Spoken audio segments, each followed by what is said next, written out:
Praised be Jesus and Mary. Saints Gregory Grassi and companions were Franciscan missionaries to China who arrived there at different times, but who suffered martyrdom altogether in the year 1900 in a widespread persecution of Christians in China at that time.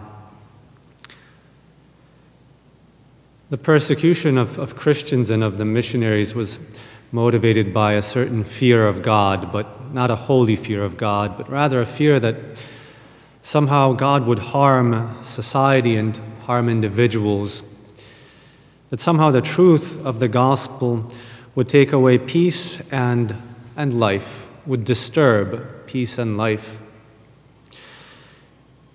Sometimes we are afraid in that same way that God, if He enters our lives too much, will disturb us too much, that He will take away our peace, that He will disturb our lives, that His truth is in the end something that we should defend ourselves from and be careful not to embrace too much.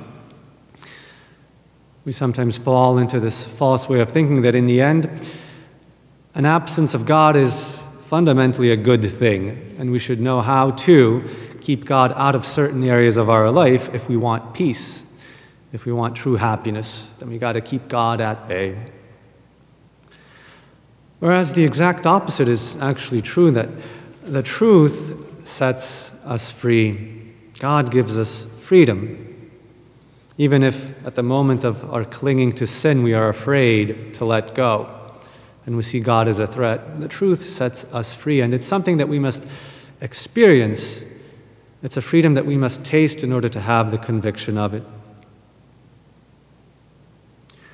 That's why missions always require a presence, because missionaries must accompany people to experience that freedom. Pastoral ministry requires a presence because the ministers of the church must accompany those who are in sin to that freedom of the fullness of truth.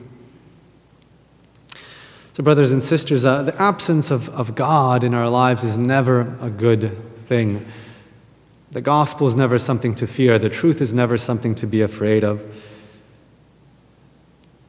Let us have the courage to make that experience of the freedom of the children of God, and we will gain that true conviction that is necessary to embrace the gospel in its fullness. Praised be Jesus and Mary.